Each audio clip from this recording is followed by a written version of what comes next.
Hello बच्चों, online classes में आपका स्वागत है। पिछले वीडियो में हमने लेंस से बनने वाले प्रतिबिंबों की चर्चा की थी। उत्तर लेंस और अवतल लेंस के लिए प्रतिबिंब का निर्माण हमने पढ़ा था और हमने ये बोला था कि उत्तर लेंस के लिए जो फोकस दूरी होती है वो प्लस में होती है, धनात्मक होती है, और अवतल लेंस के लिए फोकस दूरी ऋणात्मक होती है, माइनस में होती है। इसके साथ ही हमने कुछ और बिंदुओं पर भी चर्चा की थी और हमने लेंसों से संबंधित कुछ आंकिक प्रश्नों को भी हल किया था, कुछ न्यूमेरिकल्स को भी हमने हल किया था।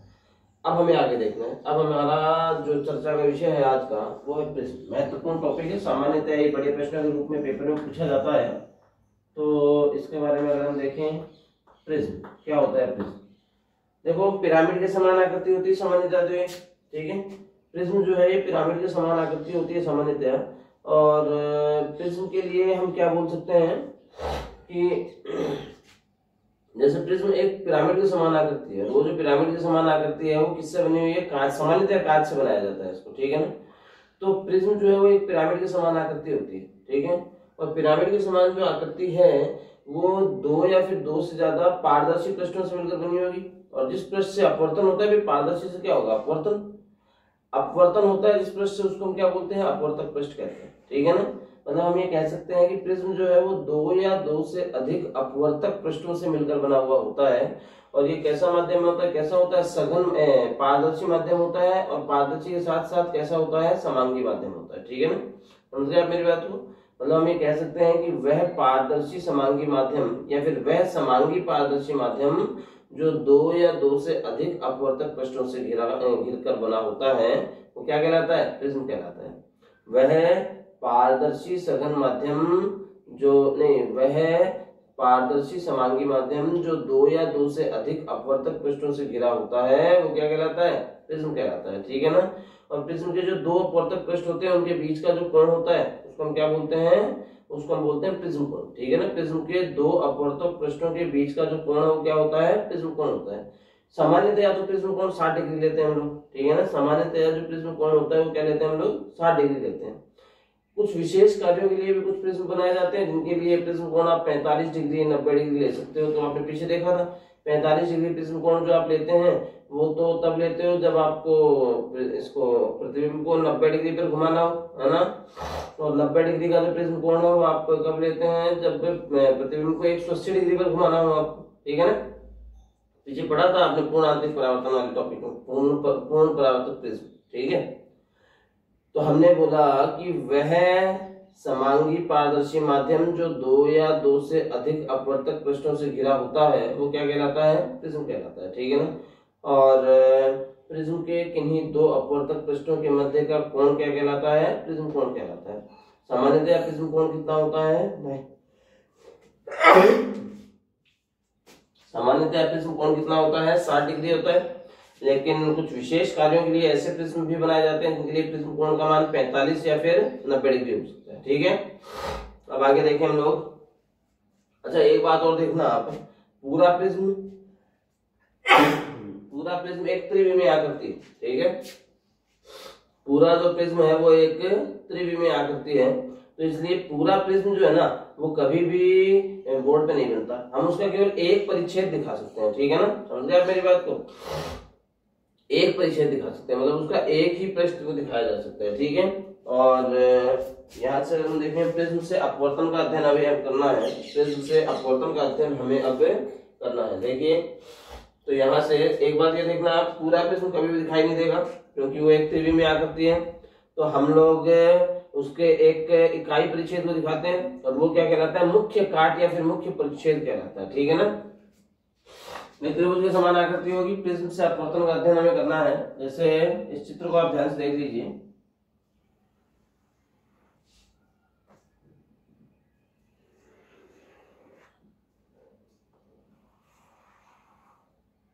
जैसे ये प्रिज्म का कोई परिच्छेद आपको दे रखा है ए बी सी।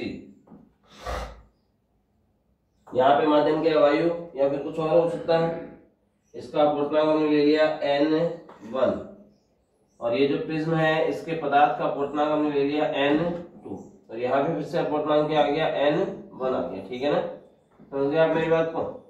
अब ये देखिए कोई प्रकाश की जो किरण है ये इस प्रकार से इस पे आपतित हो रही है और ये आपको यहाँ ये तो पता ही है कि N2 का मान जो है वो ज्यादा है N1 से, मतलब प्रिज्म वाला माध्यम कौन सा है, सघन माध्यम है। प्रिज्म वाला माध्यम सघन है, मतलब हम ये कह सकते हैं कि जो प्रकाश की किरण है ये विरल से सघन माध्यम में जा रही है और जब प्रकाश की किरण विरल से सघन माध्यम में जाएगी तो अभिलंब की ओर झुक जाएगी। तो ये हमने ले लिया अभिलंब और ये अभिलंब की ओर झुक गई, इस प्रकार से चली गई। ठीक है, यहाँ से इसका फिर से अपवर्तन होगा। अब ये प्रिज्म से बाहर जाने का प्रयास कर रही है तो अब ये सघन से विरल माध्यम में जाएगी और सघन से विरल माध्यम में जाने वाली जो प्रकाश की किरण है वो अभिलंब से दूर हट जाएगी। तो जब ये प्रकाश की किरण सघन से विरल माध्यम में जाएगी तो अभिलंब से दूर हट जाएगी, तो इसको अभिलंब से दूर हटाएं। तो पहले देखिए आप यहाँ पे ये हो गया जैसे हमारे पास में अभिलंब और ये जो प्रकाश की किरण है ये अभिलंब से दूर हट गई। ठीक है, समझ गए आप मेरी बात को। यहाँ से आप ये आपतित किरण थी, इस आपतित किरण को थोड़ा सा आगे तक बढ़ाइए आप, ये इसका मूल पथ है और ये निर्गत किरण है, इस निर्गत किरण को आप थोड़ा पीछे की ओर करिए।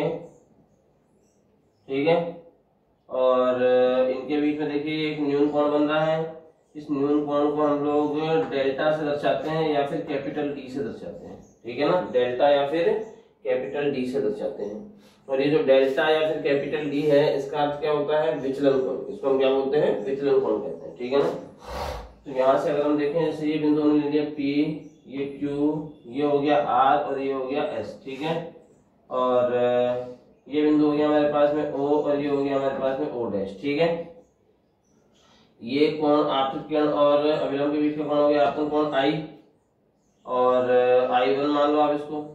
यहाँ पे ये वाला कोण हो गया अभिलंब और इस अपवर्तित किरण के बीच का कोण R1, ये कोण हमने ले लिया R2 और ये वाला कोण हो गया निर्गत कोण, इसको E से दर्शा दो या फिर I2 से दर्शा दिया हमने। ठीक है ना, I2 या फिर E किसी से भी आप दर्शाओ इसको, एक ही बात है। ठीक है ना, अब आप देखिए ये पूरा कोण I1 है तो ये पूरा कोण भी कितना हो जाएगा, I1 हो जाएगा भाई, शीर्षाभिमुख कोण हो गए। ये इतना कोण I1 है तो ये इतना कोण भी I1 हो गया, तो ये वाला कोण क्या बच गया हमारे पास में, इतना, ये आ जाएगा I1 माइनस में R1। ठीक है, ये I2 है तो ये पूरा कोण भी I2 हो गया, तो इसमें से ये R2 आप कम कर दो तो हमारे पास में क्या आ जाएगा, I2 माइनस में R2। ठीक है, अब यहाँ से अगर हम देखें तो देखिए त्रिभुज AQO'R, ये देखिए AQO'R, ये क्या बन रहा है हमारे पास में, चलो इसको आप O' ले लो, इसको आप O ले लो। AQOR जो ये क्या बन रहा है हमारे पास में, एक चतुर्भुज बन रहा है, क्या चार भुजाएं हो गई इसमें। तो चतुर्भुज AQOR में अगर हम देखें तो चतुर्भुज के चारों कोणों का योग कितना होता है, 360 डिग्री होता है। इसमें आ गया एक तो ये वाला कोण, एक ये कोण और एक ये कोण और एक ये कोण। अब ये क्या अभिलंब है तो ये वाला कोण कितना हो गया 90 और ऐसे ये वाला कोण भी जो है कितना हो गया हमारे पास में 90। इन दो कोणों का योग आ गया 180, तो बचे हुए इन दो कोणों का योग कितना होगा, 360 में से 180 माइनस कर दो आप, कितना आ जाएगा 180 बचेगा। मतलब आ गया हमारे पास में A प्लस O का मान कितना आ गया, angle A plus angle O का मान आ गया 180 डिग्री। ये हो गया समीकरण 1। ठीक है, समझ में आ गया आपको ये।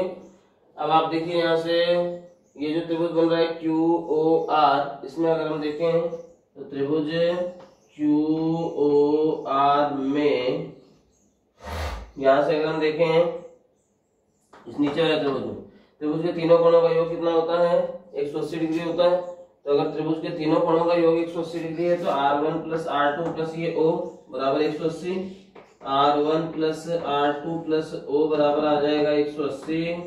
तो यहाँ से ये हो गया हमारे पास में समीकरण 2। इन दोनों समीकरणों को आप हल कीजिए भाई। A प्लस आता है, यहाँ पे आप देखिए हमारे पास में क्या है, R1 plus R2 plus O बराबर 180 और 180 का जो मान है ऊपर समीकरण 1 से हमें क्या मिला है, A प्लस O से O कैंसिल हो गया हमारे पास में, तो कितना आ गया हमारे पास R1 प्लस R2 बराबर A। समीकरण नंबर हो गया 3। ठीक है, अब आगे देखें अगर इसमें तो ऊपर देखिए त्रिभुज बन रहा है QO'R, एक ही त्रिभुज बन रहा है हमारे पास में QO'R में इस त्रिभुज में अगर हम देखें तो दो अंतः कोणों का जो योग होता है वो बहिष्कोण के बराबर होता है। तो यहाँ से दो अंतः कोणों का योग बहिष्कोण के बराबर है, तो ये अंतः कोण और ये अंतः कोण इन दोनों का योग बराबर होगा इसके। तो हमारे पास में आ गया I1 माइनस R1 प्लस दूसरा ही कोण हो गया हमारे पास I2 माइनस R2 और बराबर आ जाएगा बहिष्कोण डेल्टा या फिर कैपिटल डी। यहाँ पे डेल्टा और कैपिटल डी को आप क्या बोलते हो? विचलन कोण बोलते हो, ठीक है ना, एंगल ऑफ डेविएशन। तो विचलन कोण को आप क्या परिभाषित कैसे कर सकते हो? आपतित किरण और निर्गत किरण के मूल पथों के मध्य बना न्यून कोण, आपतित किरण और निर्गत किरण के मूल पथों के मध्य बना न्यून कोण क्या कहलाता है? निर्गत क्या कहलाता है? विचलन कोण कहलाता है। आपतित किरण व निर्गत किरण के मूल पथों के मध्य बना न्यून कोण क्या कहलाता है? विचलन कोण कहलाता है। इसको हम किससे दर्शाते हैं? डेल्टा से दर्शाते हैं। इसको हम लोग डेल्टा से दर्शाते हैं। अब आगे देखें इसमें, तो इन दो अंतः कोणों का योग इस बहिष्कोण के बराबर हो गया। तो यहाँ से देखिए हमारे पास में क्या आ जाएगा, ये I1 प्लस I2, ये R1 माइनस का और R2 माइनस का, इसमें से आपने माइनस कॉमन ले लिया तो हमारे पास में क्या आ जाएगा R1 प्लस R2 और बराबर डेल्टा। तो यहाँ से अगर हम देखें, देखिए तो यहाँ से देखिए आप I1 plus I2 minus R1 plus R2 का मान समीकरण 3 से देखिए R1 प्लस R2 बराबर किसके हैं? 1 के, और बराबर आ गया हमारे पास में डेल्टा के, और ये हो गया समीकरण नंबर 4, ठीक है। अब आगे अगर हम देखते हैं इसमें, देखिए आपको न्यूनतम विचलन की स्थिति बोलनी है।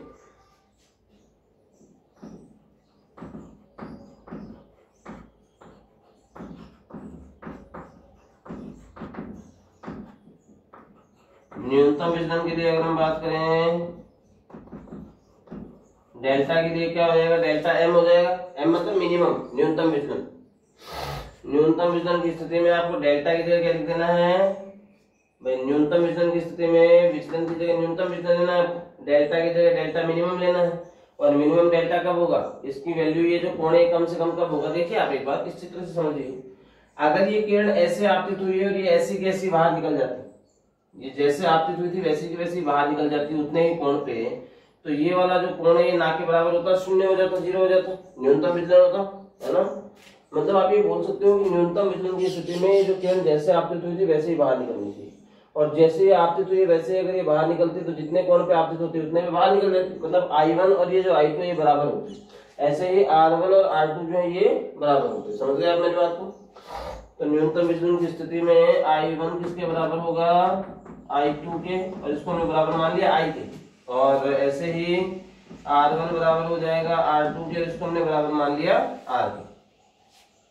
अब यहाँ से अगर हम देखें तो देखिए हमारे पास में क्या होता है, ये समीकरण नंबर 4 जो है इससे आप देखिए, समीकरण 4 से आप देखिए I1 की जगह आपने क्या लिख दिया? I प्लस I2 की जगह I माइनस A बराबर आ जाएगा डेल्टा की जगह, तो न्यूनतम विचलन डेल्टा M आ गया। तो ये हो गया 2I बराबर है डेल्टा M प्लस A। तो यहाँ से I का मान हमारे पास कितना आ जाएगा? डेल्टा M प्लस A बटा 2, ठीक है। ये I का मान आ गया।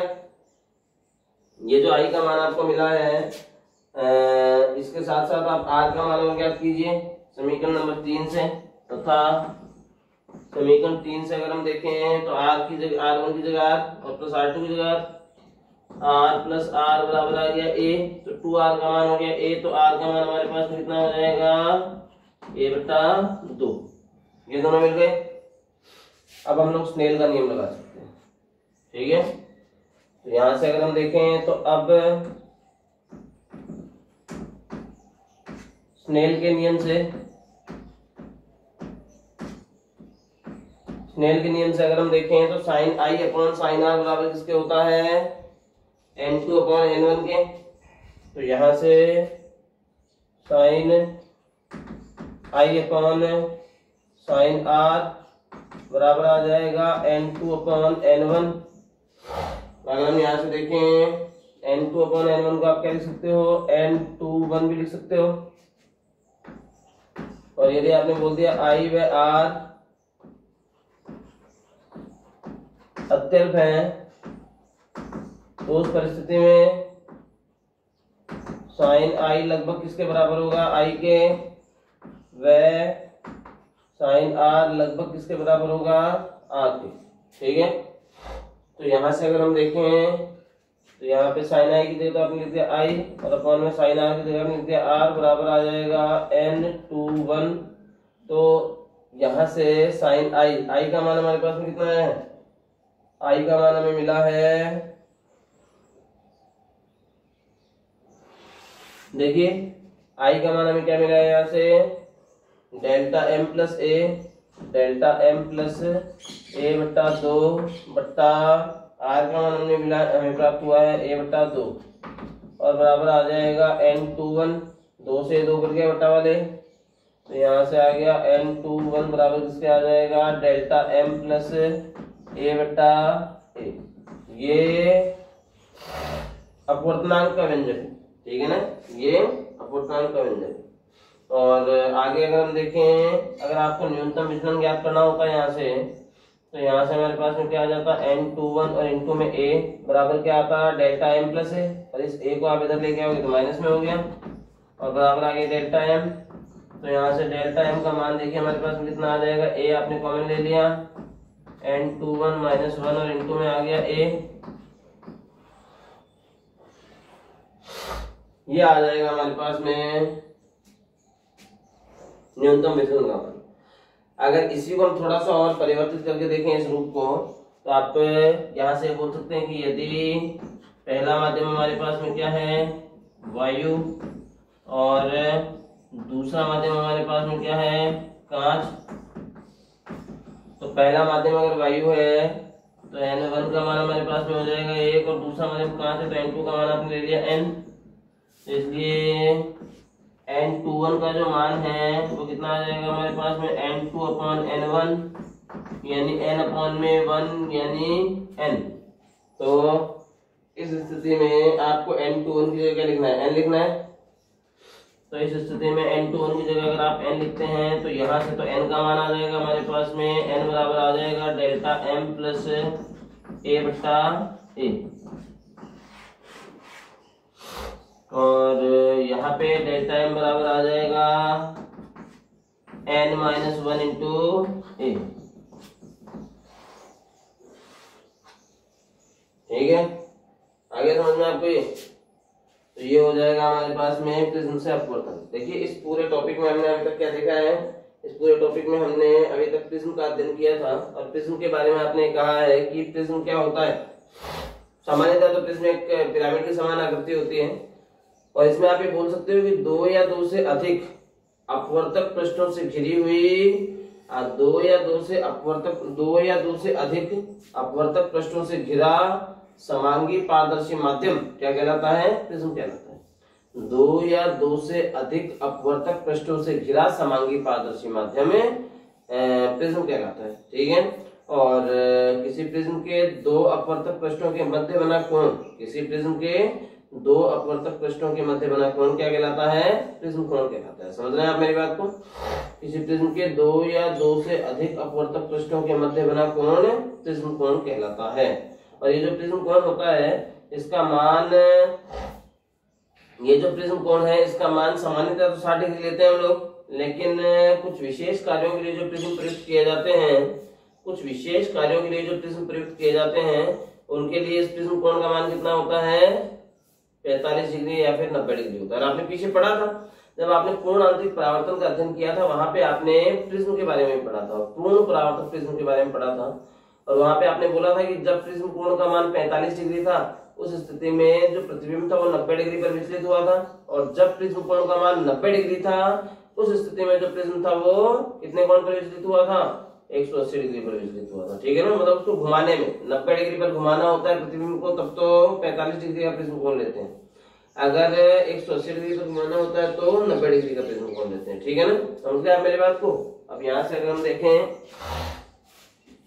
ये टॉपिक था हमारे पास में प्रिज्म से अपवर्तन, ये महत्वपूर्ण टॉपिक है, हालांकि थोड़ा बड़ा जरूर है लेकिन है ये आसान, महत्वपूर्ण टॉपिक है। सामान्यतः ये एग्जाम में पूछा जाता है, सामान्यतः ये परीक्षा में पूछा जाता है, बड़े प्रश्नों के रूप में पूछा जाता है, तो इसलिए आपको इसको थोड़ा ज्यादा महत्व देकर देखना है।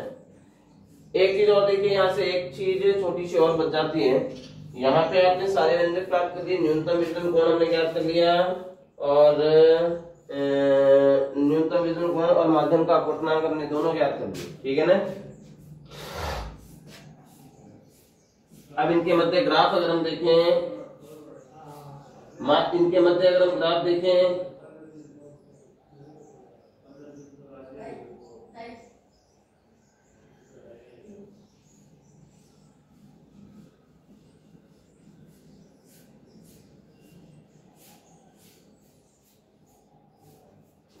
अगर इनके मध्य हम ग्राफ देखते हैं तो देखिए आपतन कोण और विचलन कोण के मध्य हम ग्राफ देखने का प्रयास करें। जैसे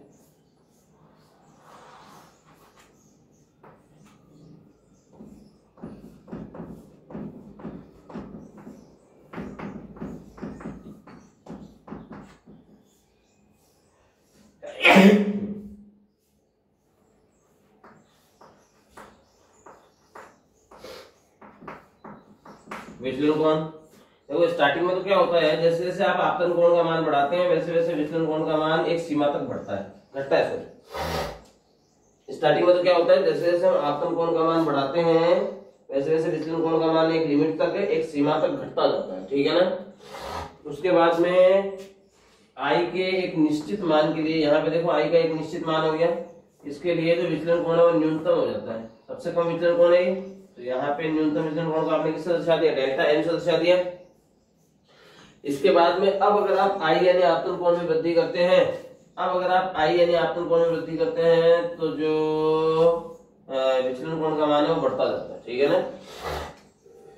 समझ में आ गया आपको, मतलब प्रारंभ में जब हम लोग आपतन कोण में वृद्धि करते हैं, प्रारंभ में आपतन कोण में वृद्धि करने पर विचलन कोण का मान घटता है, एक सीमा तक घटता है, और आई के एक निश्चित मान के लिए विचलन कोण का मान घटकर न्यूनतम हो जाता है, ठीक है ना। इस स्थिति में अच्छा ये कब होता है, कौन से मान के लिए, I1 जब बराबर हो जाएगी इसके I2, ठीक है ना। आपने पीछे बोला था I1 और I2 दोनों बराबर होंगे न्यूनतम विचलन के लिए, उस स्थिति में विचलन कोण का मान घटकर न्यूनतम हो जाता है। इसके बाद में अगर अब आप आपतन कोण को बढ़ाते हैं तो विचलन कोण का मान बढ़ता जाएगा, और आपको ये जो ग्राफ है अंग्रेजी के यू अक्षर के आकार का प्राप्त हो जाएगा, ठीक है ना।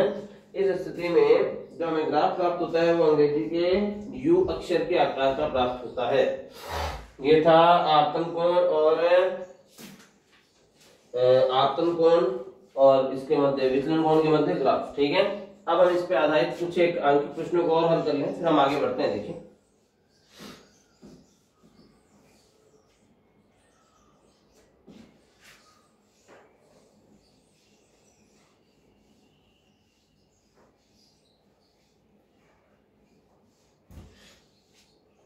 तो यहां से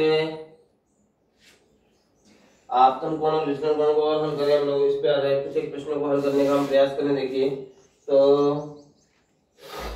हम देखते हैं, देखिए आगे जैसे आपको इस पे आधारित एक प्रश्न दिया गया है, एक एग्जांपल आपकी पुस्तक का एग्जांपल है 19, आपको बोल रखा है एग्जांपल नंबर 19। देखिए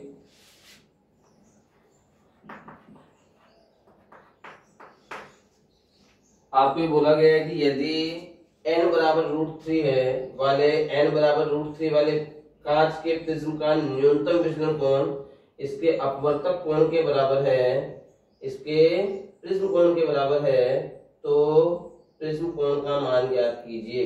ए का मान आपको ज्ञात करने के लिए बोला गया है, ठीक है ना। देखिए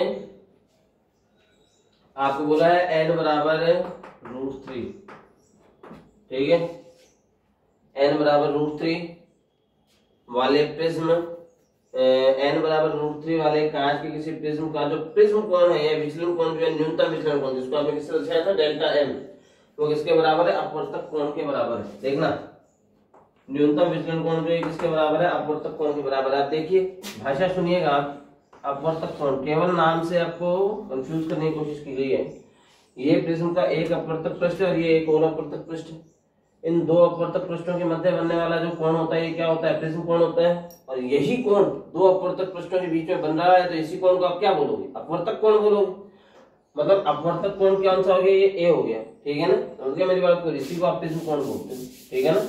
मतलब हमें प्रिज्म कोण के ही बराबर दे रखा है और प्रिज्म कोण का ही मान पूछ लिया। डेल्टा एम बराबर किसके दे रखा है आपको, एक। अब आपको ये पता है कि एन बराबर हमारे पास में क्या होता है, sine I upon sine are.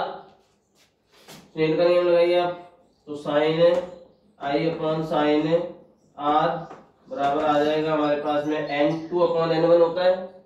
तो पहला माध्यम वायु है, वायु में रख रखा है आपने इसको, तो n आ जाएगा ये, या फिर आप ये बोल दीजिए n2 का मान तो ये हो गया और n1 का मान हमारे पास में 1 हो जाएगा। तो n2 अपॉन n1 साइन आई का मान आपने पीछे ज्ञात किया था और वो था हमारे पास में डेल्टा m प्लस ए और बट्टा में 2 बट्टा साइन, और r का मान हमने पीछे ज्ञात किया था a बट्टा 2 बराबर √3 अपॉन 1। अब यहाँ से साइन और delta m plus a, delta m और a और डेल्टा m और ये a दोनों बराबर हैं, तो इस डेल्टा m की जगह क्या लिख दिया a प्लस a और बट्टा 2 बट्टा साइन, और ये हो जाएगा a बट्टा 2 बराबर आ जाएगा √3। तो यहाँ से अगर हम देखें तो ये कितना हो गया, 2a हो गया और इसमें ये 2 कट जाएगा, 2a हो गया, तो 2 से 2 कैंसिल हो गया, तो हमारे पास में कितना आ गया ऊपर है साइन a अपॉन में साइन a बट्टा 2 बराबर आ गया √3। अब इसको अगर हम आगे हल करें तो देखिए यहाँ से, तो इसको अगर हम आगे हल करें देखिए तो साइन a बराबर आ जाएगा हमारे पास में √3 तो देखिए यहाँ से ये हो गया साइन a अपॉन 2 बराबर आ गया √3। अब यहाँ से अगर हम देखें तो साइन a को आप क्या लिख सकते हो, 2 sine a upon 2 cos a upon 2 बट्टा साइन a अपॉन 2 बराबर आ जाएगा √3। साइन a अपॉन 2 से साइन a अपॉन 2 कैंसिल हो गया, तो हमारे पास में आ जाएगा यहाँ से 2 कोस a अपॉन 2 बराबर आ गया हमारे पास में √3। तो यहाँ से आ जाएगा हमारे पास में कोस a अपॉन 2 बराबर आ जाएगा √3 अपॉन 2। तो यहाँ से कोस a अपॉन 2 बराबर आ गया √3 अपॉन 2। कोस के लिए किसका मान होता है, कितने डिग्री पे होता है ये मान, 30 डिग्री पे। तो यह आ जाएगा हमारे पास में कोस 30 डिग्री, कोस से कोस कैंसिल हो गया, तो a अपॉन 2 बराबर 30 आएगा, तो a का मान कितना आ गया हमारे पास में 60 डिग्री। मतलब आप इसको ये बोल सकते हो कि अपवर्तक कोण बोल दो या फिर प्रिज्म कोण बोल दो, अपवर्तक कोण या फिर प्रिज्म कोण या फिर प्रिज्म कोण, इन दोनों का मान कितना है हमारे पास में 60 डिग्री। और हमने बोला भी था कि हम लोग सामान्यतः प्रिज्म कोण का मान कितना रखते हैं, 60 डिग्री रखते हैं, ठीक है ना।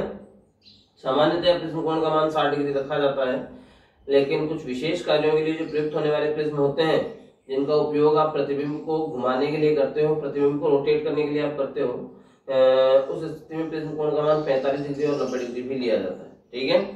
अब एक और इस पे उदाहरण दे रखा है, आपको एग्जांपल दे रखा है, वो रखा है एक छोटे कोण ए के प्रिज्म के एक पृष्ठ पर प्रकाश आपतन कोण आई पर आपतित होता है। मतलब एक प्रिज्म आपको दिया गया है और उस प्रिज्म के लिए जो प्रिज्म कोण है ए वो बहुत ही कम, और आपतन कोण इस प्रिज्म के लिए दे रखा है आपको आई, तथा इसके विपरीत पृष्ठ के से अभिलंबवत निर्गत होता है। यह है, यहाँ से अगर हम देखें तो हमें इसने बोल रखा है कि यदि प्रिज्म के पदार्थ का अपवर्तनांक n है तो आपतन कोण का मान ज्ञात कीजिए।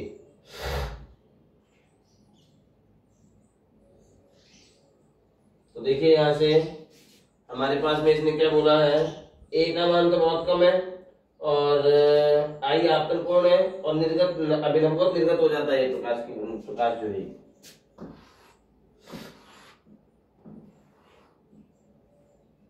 ऐसे प्रकाश की किरण आपतित हुई, इस प्रकार से इसका अपवर्तन हो गया, और अब ये जो प्रकाश की किरण है ये अभिलंबवत आपतित हो जाएगी, और ये अभिलंबवत आपतित हो गई तो इस हिसाब से आपतित हो जाती है प्रकाश की किरण, ठीक है ना। मतलब इस पृष्ठ पे 90 डिग्री का एंगल बनाते हुए बाहर निकल जाती है प्रकाश की किरण, ठीक है ना।